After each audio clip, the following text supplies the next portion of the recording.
नमस्कार साथियों, NCERT classes में आपका स्वागत है।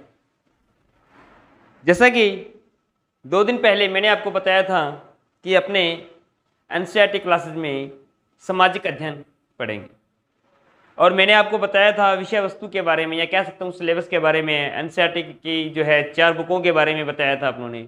तो उसी क्रम में आज अपने आगे चलते हैं और एनसीईआरटी की जो पहली जो बुक है जो मैंने उस दिन बताया था संसाधन वाली, उसके बारे में अपने चर्चा करेंगे। ठीक है, तो एनसीईआरटी जो बुक है जिसको मैंने आपको फर्स्ट नंबर पर रखा था भूगोल, उसको अपने पढ़ रहे हैं। उसका जो पहला चैप्टर है, ठीक है, उसको अपने अध्ययन करेंगे जिसका नाम है संसाधन एवं विकास। ठीक है, पहले अध्याय को अपने पढ़ रहे हैं, उसका नाम है आपके संसाधन विकास। जरा ध्यान दीजिएगा। तो उसकी शुरुआत कर रहे हैं अपने पहले अध्याय की, तो बने रहे मेरे साथ इस वीडियो में। तो सबसे पहले सामाजिक अध्ययन के पहले अध्याय, पहली बुक का पहला अध्याय है संसाधन एवं विकास। तो सबसे पहला जो प्रश्न आपके आता है दिमाग में वो ये है कि सर संसाधन है क्या, संसाधन आखिरकार है क्या। तो मैं आप लोगों को बता देता हूं, संसाधन एक सिंपल और सरल भाषा में मैं एक शब्द का नाम लूं संसाधन, तो एक जो चीजें आप डेली रूटीन में यूज करते हो वो सारे के सारे संसाधन है। जैसे कि अगर मान लीजिए फोन है, या ये बोर्ड है, या मार्कर है, ठीक है, या कह सकते हो मेज है, कुर्सी है, पंखा है, ठीक है, जितनी भी चीज़ों को आप यूटिलाइज कर रहे हो, यूज में ले रहे हो, वो सारे के सारे क्या है, अपने आप में एक संसाधन है। वो सब चीज़ें क्या है, संसाधन है। जिन चीज़ों को आप देख रहे हो प्रकृति में, या कह सकते नेचर में, जितनी भी चीज़ें सारे के सारे अपने आप में क्या है, एक संसाधन ही कहलाते हैं। ठीक है, तो जैसे कि अब मैं एक एग्जाम्पल के थ्रू बताता हूँ आपको आखिरकार कैसे। जैसे कि मानव है, कोई भी मानव है, एटलीस्ट मेरे पे लगा लीजिए, मैं मानव हूँ। ठीक है, तो मानव क्या करता है, ये भौतिक प्रकृति, इनकी प्रकृति के अंदर जितने भी जो संसाधन, जितने जैसे कि आपको दिखाई दे रहे हैं, पहाड़ है, पेड़ है, पौधे हैं, जीव है, जंतु है, जो भी ये सारे संसाधनों में आते हैं, तो ये भौतिक पर्यावरण के अंतर्गत आते हैं। किसमें अंतर्गत आते हैं? प्रकृति से, नेचर से। ठीक है, तो उनको क्या करती है, देखो ये मानव, ये तीनों चीजें जो है मानव ने क्या है, सिंपल सी बात है, आज एक मेज को लगा लीजिए, एक स्टूल होता है, एक मेज होता है, ठीक है, वो क्या होता है, प्रकृति से लकड़ी लेके आए, पेड़ लेके आए, पेड़ को आपने काटा, काटने के बाद में उसको आकार दिया, आपने मेज बनाए, उससे जो दरवाजे बना ले, उससे जो खिड़कियां बना ली। तो ठीक है, तो वहीं देख लीजिए, जो भौतिक पर्यावरण यानी कि प्रकृति से आपने लकड़ी को एक्सेप्ट किया, ठीक है, लेके आए, उसके बाद में आपने क्या है कि उसको लेके कौन आया, मानव लेके आया अपने यूटिलाइज के लिए, अपने उपयोग के लिए। तो प्रौद्योगिकी से उसको ग्रहण किया, यानी कि कह सकते हो कि मशीनीकरण से उसका जो है उसको साफ किया, उसको आकार दिया, उसको शेप दिया, उससे मेज टेबल कुछ भी बनाया, खिड़कियां दरवाजे कुछ भी बनाया। ठीक है, अब ये चीजें आ गई। देखो प्रकृति से मानव क्या लेके आया, लकड़ी लेके आया, उससे मेज या कुर्सियां वगैरह जो भी यहाँ कह सकते दरवाजे वगैरह कुछ भी बनाए, और उस चीज को बेचने के लिए क्या अपने क्या बनाई हुई है, संस्थाएं बनाई हुई है। जैसे कि बड़ी बड़ी जो कंपनियां होती हैं, बड़े बड़े जो शोरूम वगैरह होते हैं, तो अपनों एक तरीके से संस्था का निर्माण किए हैं। तो एटलीस्ट देखा जाए ये तीनों की तीनों चीजें जुड़ी हुई किससे हैं, ये मानव से जुड़ी हुई है। क्योंकि यदि मानव नहीं होता तो क्या संसाधनों की अपने को आवश्यकता ही नहीं थी। यदि देखो अध्ययन कर रहे हैं अपने, क्यों कर रहे हैं, मानव के कारण कर रहे हैं, क्योंकि मानव अपने जीवन को और बेहतर बनाना चाहता है। मानव चाहता है कि उसके जीवन को और बेहतर बनाया जाए।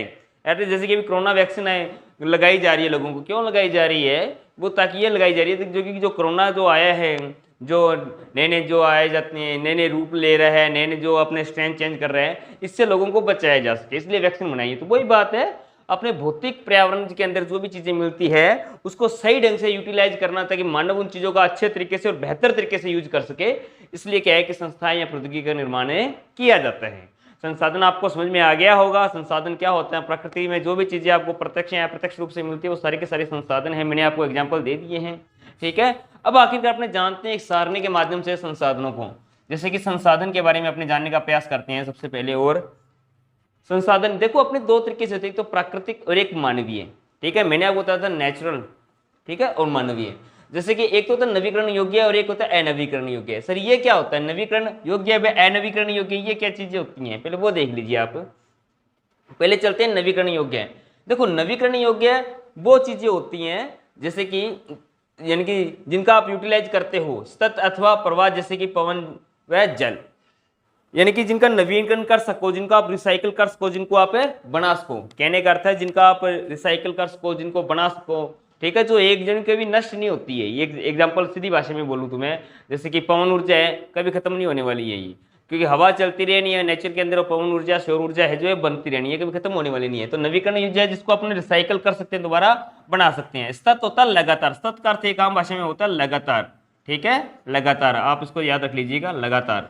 सतत अथवा प्रवाह जैसे कि पवन ऊर्जा होगी, जल ऊर्जा होगी, ये चीजें कभी भी पृथ्वी पर खत्म होने वाली नहीं है, ये कंटिन्यू चलती रहती है, इनका रिसाइकल चलता रहता है, ठीक है। इसके अलावा क्या है, नवीकरण में जैव, जैव के अंदर क्या है, जैव संसाधन में है प्राकृतिक वनस्पति एवं वन्य जीव। क्यों, आपको पता है इनके अंदर रिसोर्स चलता रहता है। प्राकृतिक वनस्पति पेड़ पौधे हैं, क्योंकि आपने जितने पेड़ पौधे काटते हैं लगभग, हाँ ज़्यादा तो नहीं परंतु लगाते रहते हैं। तो ये नहीं है कि पेड़ पौधे बिल्कुल नष्ट हो जाएंगे, संसार में पेड़ पौधे नहीं रहेंगे, या जो वन्य जीव है ये बिल्कुल खत्म हो जाएंगे, ऐसा पॉसिबल नहीं है। ये सब चीज़ें क्या है, चलती रहनी है। तो मैं आपको बताया था, एक तो सतत प्रवाह जैसे कि पवन एवं जल, क्योंकि इनका रिसाइकल होता है, ठीक है, इनकी एक ना एक कड़ी चलती रहती है कि रिसाइकल चलता रहता है, एक नष्ट होने के बाद दूसरा बनता है, ये चलता रहता है, ठीक है। पवन ऊर्जा होगी, सौर ऊर्जा होगी, जल ऊर्जा होगी, ठीक है। इसी प्रकार से पेड़ पौधे हैं, अगर काटते भी तो हैं लोग, कुछ लगाते भी तो हैं, ठीक है। वन्य जीव हैं, हम मानते हैं कुछ प्रजातियां वो विलुप्त हो जाती है, परंतु ये नहीं कि सारी की सारी प्रजातियां विलुप्त हो गई हैं, ठीक है। वन्य जीव आज भी संसार में बहुत ज़्यादा है, ठीक है। तो ये बात है, यानी कि ये चीज़ें कि नवीकरण हो सकता है, रिसाइकल इनका हो सकता है, ठीक है। ये तो हो गए, देखो मैं दोबारा बता रहा हूँ, नवीकरण योग्य में है सतत अथवा प्रवाह जैसे कि पवन एवं जल, ठीक है।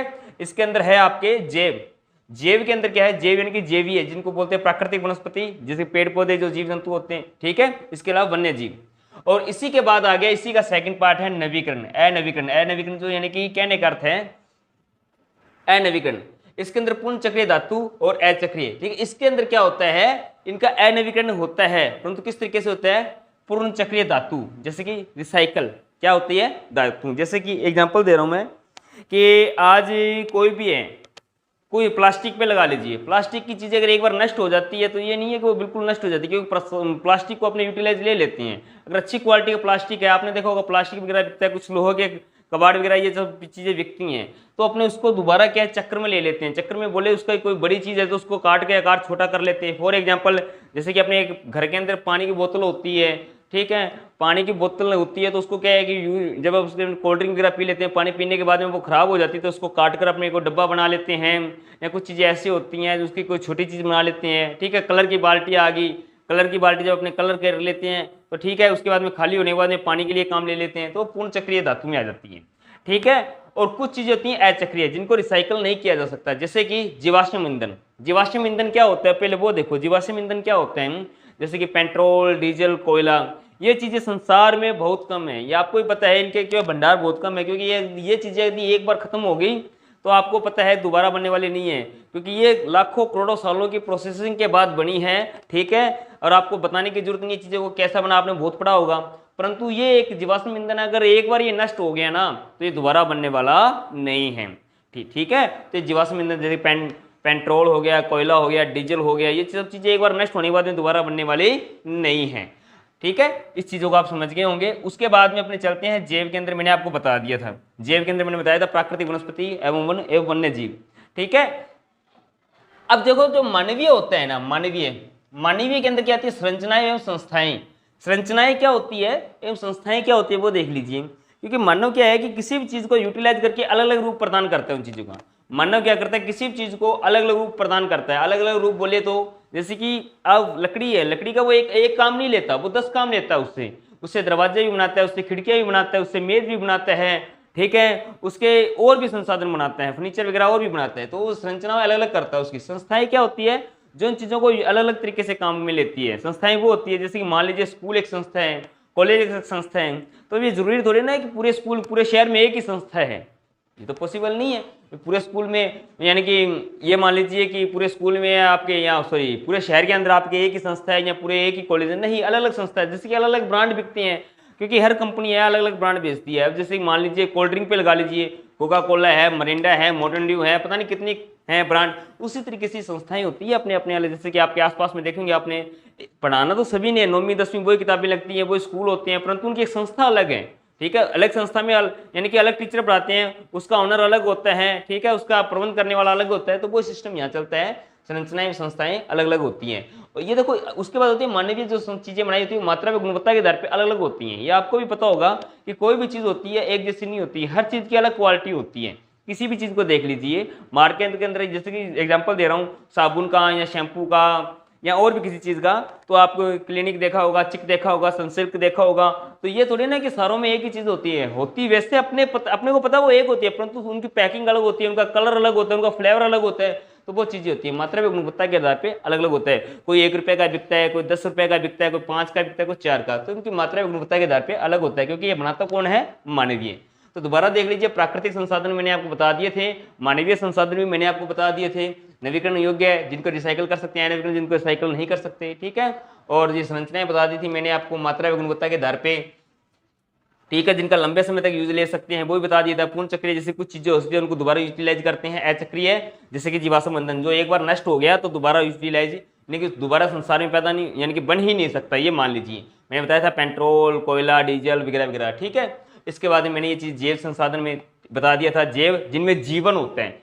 ये देख लीजिए, आपको कई बार कंफ्यूजन हो जाती है, सर जैव और अजैव में क्या अंतर होता है। देखो जैव वो होते हैं, आगे आ भी जाएगा ये, कि जैव वो होते हैं जिनमें जीवन पाया जाता है, जैसे कि पेड़ पौधे हो गए जिनमें जीवन पाया जाता है, भाई मनुष्य हो गया, ठीक है, वन्य जीव हो गए, ये सब इनमें जीवन पाया जाता है, ठीक है। और कुछ चीज़ें होती हैं अजैव, अजैव जिनमें जीवन नहीं पाया जाता, जैसे कि कोयला, पेट्रोल, ठीक है, इस तरीके से।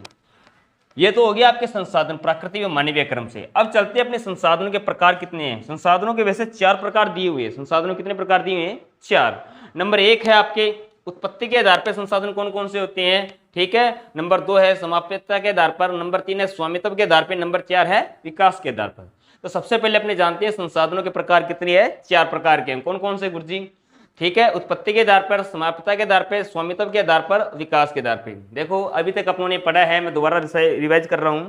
अभी तक अपनों ने पढ़ा संसाधन क्या होते हैं, मानव के संसाधनों से क्या यानी कि मानव का संसाधन के क्या भूमिका है, क्योंकि मानव नहीं होगा तो संसाधन का कोई महत्व नहीं रहता, क्योंकि मानव के जीवन को बेहतर बनाने के लिए संसाधनों का प्रयोग किया जाता है।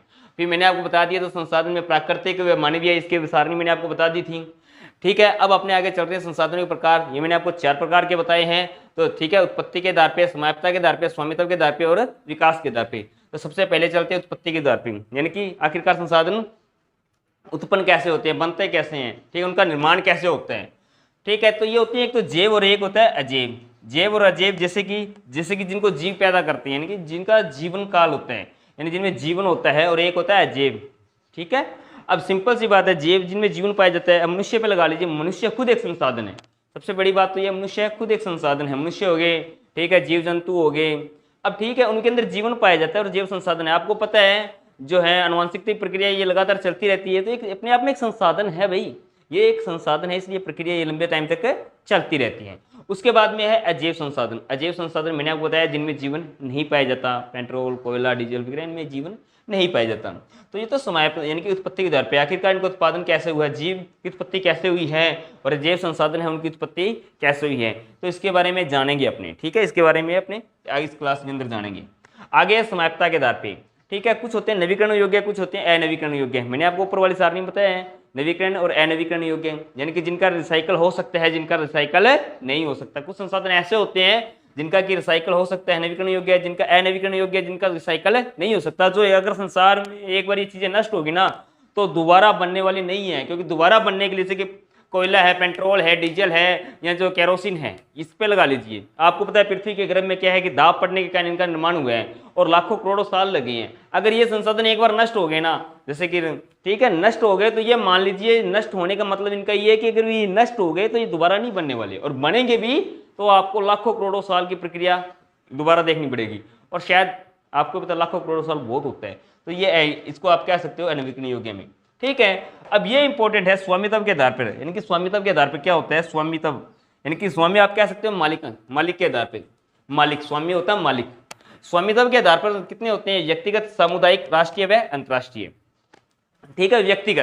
व्यक्तिगत क्या होता है? जिसको अपने पर्सनल बोलते हैं, जैसे कि ये फोन मेरा है, ये कमरा मेरा है, ये मेज मेरा है, ये मार्कर मेरा है, मैं हूँ व्यक्तिगत। आप जिस मकान में रहते हो वो आपका व्यक्तिगत, ठीक है। आप जिस मकान में रहते होंगे वो आपका व्यक्तिगत है। आप जिस गाड़ी का यूज कर रहे हो सकता है वो आपकी पर्सनल हो, फोन का यूज करते हो वो आपका व्यक्तिगत है, ठीक है। वो आपके अकेले का है, ये मान लीजिए वो आपका पर्सनल है, व्यक्तित्व है, ठीक है, व्यक्तिगत है। उसके अंदर किसी और अदर पर्सन का क्या है, कोई रोल है नहीं है। वो नहीं है कि आगे वो कह देगा भाई इस चीज़ का मैं यूटिलाइज करूंगा, मैं उपयोग करूंगा, नहीं कर सकता, क्योंकि वो आपका व्यक्तिगत है, पर्सनल है। दूसरा होता है सामुदायिक। सामुदायिक का अर्थ होता है पूरे एक समुदाय का होता है। जैसे कि एग्जाम्पल दे रहा हूँ मैं, आपके यहाँ पे आसपास में कोई हॉस्पिटल है, या फिर मान लीजिए कोई पंचायत भवन है, कोई स्कूल है, तो एक ठीक है, या कोई स्वास्थ्य केंद्र हो गया, या मान लीजिए कोई धर्मशाला है, ठीक है। तो इस तरीके से ये जो केंद्र होते हैं समुदाय के लिए होते हैं, समुदाय, ठीक है, उनके उस आसपास के जो लोग रहते हैं उनका यूटिलाइज कर सकते हैं, ठीक है। उसके अंदर देखो व्यक्तिगत में क्या होता है, एक व्यक्ति अकेला उसका यूज कर सकता है, ज्यादातर उसका स्वामित्व होता है, अधिकार होते हैं। और सामुदायिक के अंदर क्या होता है, सामुदायिक में उसका उसका पूरा समुदाय, उसका पूरा समाज है, उस चीज का यूज कर सकता है। जैसे कि मैंने आपको बताया था, कोई आसपास का आपके स्कूल हो गया, कोई मंदिर हो गया, ठीक है, या फिर कह सकते हो कि कोई सामुदायिक केंद्र हो गया किसी प्रकार से, तो उसके अंदर एक क्या है कि पूरे समुदाय का यूज होता है, वो अकेला व्यक्ति यूज नहीं कर सकता। वो ये नहीं कह सकता ये तो स्कूल अकेले मेरे का है, मैं यहाँ पे पढ़ूंगा, या वो ये नहीं कह सकता कि भाई ये जो है ये बस स्टैंड मेरा अकेले का है, यहाँ पे सिर्फ मेरी बसें चलेंगी, मैं बस पे बैठ के जाऊंगा, ऐसा नहीं कर सकता, क्योंकि वो समुदाय का नहीं है, ठीक है, यानी कि सॉरी वो समुदाय का है, न कि किसी व्यक्तिगत, ठीक है, पर्सनल नहीं है। अब होता है राष्ट्रीय का। राष्ट्रीय क्या होता है, देखो सिंपल सी बात पता चल रहा है आपको। राष्ट्रीय, राष्ट्रीय होता है राष्ट्र, राष्ट्र बोले तो एक देश, यानी कि किसी भी चीज, जैसे कि हमारे यहाँ पर है बड़ी बड़ी इमारतें हैं, वन्य जीव है, वन्य जीव अभ्यारण्य है, जीव जंतु है, इन पे पूरे देश का अधिकार होता है आपका, ना ही तो किसी व्यक्ति का है, ना ही किसी समुदाय का है, ठीक है। अब जैसे कि मान लीजिए हमारे राष्ट्रीय पशु बाघ है, जो भी है, चिंकारा है, ठीक है, मोर है। अब ये नहीं कह सकता कोई मोर को कि ये मेरा अकेले का है, या कोई बाघ को ये नहीं कह सकता ये मेरा है, ठीक है। या लाल किले पर जाकर कोई ये अधिकार नहीं कर सकता कि ये लाल किला मेरा अकेले का है, मेरे बाप दादों ने बनाया था, नहीं, क्योंकि वो पूरे देश की संपत्ति है, ठीक है, वो राष्ट्र की संपत्ति है। अब नदी नाले हैं, समुद्र हैं, आप इनके ऊपर वो है ना, ये जाके अधिकार नहीं कर सकता भी ये नदी तो मेरी है, ठीक है, ये रेलवे प्लेटफॉर्म मेरा है, ये रेलवे स्टेशन मेरा है, ऐसा वो नहीं कह सकता। क्यों नहीं कह सकता, क्योंकि वो पूरे देश की संपत्ति है, वो एक तरीके से सार्वजनिक संपत्ति है, सभी की संपत्ति है, राष्ट्र की संपत्ति है, ठीक है। तो याद रख लेना, मैंने आपको तीन बताए, व्यक्तिगत, अकेले व्यक्ति का होता है, सामुदायिक, उस क्षेत्र में आसपास रहने वाले समुदाय विशेष का महत्वपूर्ण योगदान होता है, और उन्हीं के अधीन आता है वो राष्ट्रीय, पूरे राष्ट्र का अधिकार होता है। जैसे कि एग्जाम्पल दे रहा हूँ मैं, जितने भी बड़े बड़े रेलवे स्टेशन है, एयरपोर्ट है, जितनी बड़ी बड़ी पुरानी बिल्डिंगें हैं, पूरे देश का जिन पे अधिकार होता है, लाल किला हो गया, ठीक है, इस तरीके से। अब होता है अंतर्राष्ट्रीय। अंतर्राष्ट्रीय में क्या होता है, अंतर्राष्ट्रीय में जिसपे यानी कि एक देश का अधिकार न होकर पूरे, यानी कि कह सकते हो कि पूरी दुनिया का अधिकार हो, पूरी दुनिया का अधिकार हो। अब ये एग्जाम्पल है, कुछ महासागरों पे लगा लो, महासागर हो गए, ठीक है, कुछ एरिया ऐसे होते हैं। देखो क्या होता है, ज़्यादातर जो देश होते हैं उन देश की सीमाओं के अंतर्गत क्या है कि नदी नाले होते हैं, देश की सीमा के अंदर, जैसे कि गंगा नदी है, यमुना नदी है, ठीक है, या मान लीजिए हमारे अरावली पर्वतमाला है, तो इनके लिए हमारे देश में स्थित है, तो इन पर स्वामित्व हमारे देश का होगा, वो राष्ट्रीय संपत्ति में आएंगे। परंतु कुछ चीज़ें ऐसे हैं, जैसे कि हिंद महासागर है, हमारे हिंद महासागर है, तो हमारे आसपास का लगभग 12, यानी कि लगभग ये मान लीजिए 12-13 मील का जो क्षेत्र होता है, या आसपास का कुछ क्षेत्र बांटे होते हैं, उनका एक क्राइटेरिया होता है, एक सीमित एक एरिया होता है, भाई यहाँ तक का क्षेत्र है जो इस देश के पास लगता है, तो ये इस देश का अधिकार होगा, इस टापू पर इस देश का अधिकार होगा, इस समुद्री सीमा पर इस देश का अधिकार है, ठीक है, और उसके आगे उस देश की सीमा प्रारंभ हो जाएगी। इस तरीके से कि उनका एक क्राइटेरिया अलग अलग तरीके से डिवाइड किया होता है, ठीक है। परंतु कुछ चीज़ें ऐसी होती है जिन पे किसी एक देश का अधिकार न होकर पूरे, यानी कि पूरी दुनिया का अधिकार, जैसे कि अटलांटिक है, या हमारे कह सकते हो कि कुछ समुद्री सीमा है बहुत ज़्यादा दूरी तक जो फैली हुई है, उन पर पूरे, यानी कि पूरी दुनिया का अधिकार होता है। या कह सकते हो कि जो दुनिया के बड़े बड़े देश हैं, वो एक कमेटी है, यूएनओ बनी हुई है, उन पर एक संस्था, यानी कि सार्वजनिक संस्था का अधिकार होता है, कोई एक देश उन पर अधिकार नहीं कर सकता, ठीक है। कोई अकेला देश जाके ये नहीं कह सकता कि वहाँ पे कोई फैक्ट्री लगा दी उसने, या फिर उस पर जाके कब्जा कर लिया, या फिर वहाँ पे उद्योग धंधे शुरू कर दिए, यहाँ पर यानी कि वहाँ के जाके लोगों को नुकसान पहुँचा रहा है, या फिर कह सकते हो कि वहाँ पर किसी प्रकार से अपनी क्या है कि कोई भी जो है अभियान लगा दिया उसने वहाँ पर जाकर, ऐसा नहीं कर सकता। क्यों नहीं कर सकता, क्योंकि वो अंतर्राष्ट्रीय मुद्दे की बात आ जाती है, और अंतर्राष्ट्रीय मुद्दे की बात आने के कारण क्या है, उस पर किसी एक देश का अधिकार नहीं रहता, वो फिर क्या है कि सभी देशों पे क्या है कि वो डिवाइड बटता है, वो पूरी दुनिया उस चीज़, जैसे कि अभी अटलांटिक है या आर्कटिक है, वहाँ पर क्या होता है कि वहाँ पर ये नहीं है कि आप कोई भी देश जाके उस देश पे कब्जा कर लेगा। क्यों नहीं कर सकता, क्योंकि वो एक क्षेत्र को रिजर्व रखा गया है। रिजर्व रखा गया है वो क्या है कि वो सिर्फ साइंस के लिए रिजर्व रखा गया है।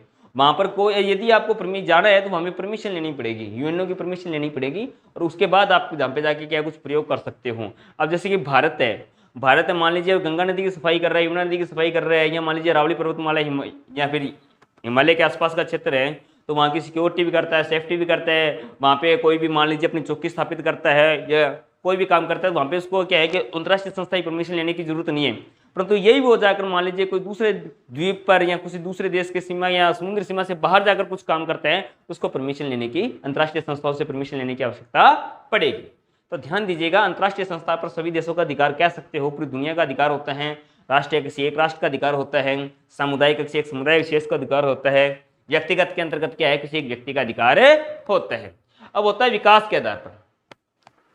विकास के आधार पे क्या होता है, देखो संसाधनों के प्रकार, एक तो संभावी, विकसित और संचित भंडार।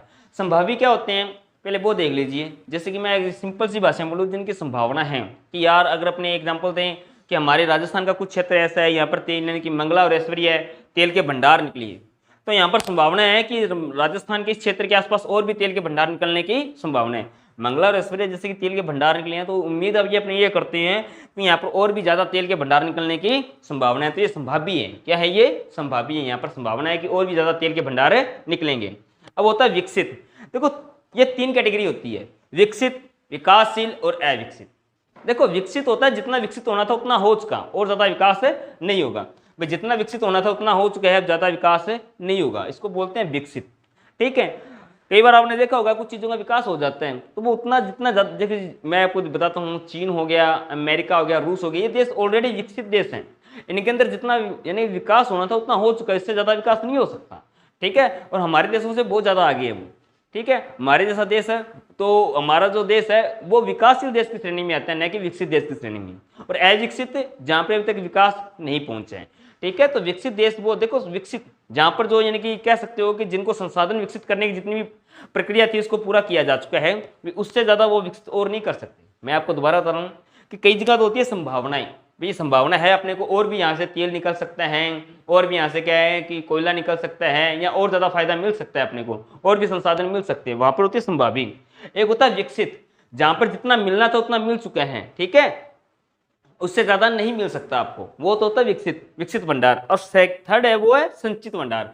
संचित भंडार में क्या होता है, वो रिजर्व रखा गया है, वो इन फ्यूचर भी रिजर्व रखा गया है, विकल्प को एक ऑप्शन रखते हैं अपने। ऑप्शन बोले तो एक संचित है अपनी, जैसे कि सेविंग मनी होती है अपनी, कल को अपने पैसा सेविंग करते हैं कि कल को कोई, जैसे कि कोई घर पे कोई समस्या आ गई या किसी प्रकार की कोई भी किसी प्रकार की प्रॉब्लम आती है तो संचित भंडार से अपना क्या कि अपने एक सेविंग अकाउंट होता है तो उसके अंदर पैसा सेव करते हैं, किसी कल को कोई बुरी परिस्थिति आने पर, किसी प्रकार की समस्या आने से अपने वो पैसा निकाल सकते हैं। तो वैसे हमारे पास एक कुछ संचित भंडार है जिनको रिजर्व करके रखा गया है ताकि भविष्य में संसाधनों की कोई भी किल्लत आती है तो उसको अपने यूटिलाइज कर सकते हैं, उपयोग में ले सकते हैं। दोबारा बता सकता हूँ मैं, दोबारा ध्यान दीजिए कि संभावी जहाँ पर संभावनाएं हैं, ठीक है, संभावनाएं हैं, और जहाँ का ये भी काम शुरू नहीं किया गया है। विकसित जहाँ से जितना यानी कि संसाधन मिलना था उतना ले चुके हैं, उससे ज़्यादा संसाधन वहाँ पर नहीं मिलेगा। और संचित अपनों ने पता तो कर लिया है, परंतु क्या अपने उसको रिजर्व रखा गया है, इन फ्यूचर अपने उसका यूटिलाइज करेंगे। तो ये आज अपने क्या है कि इतना ही पढ़ेंगे। आज अपनों ने जाना है संसाधन क्या है, मानव की संसाधन में क्या भूमिका है, ठीक है, और फिर संसाधन के प्रकार जाने थे, प्राकृतिक व मानवीय, नवीकरण, अनवीकरण, ये चीज़ें अपने पढ़ ली थी।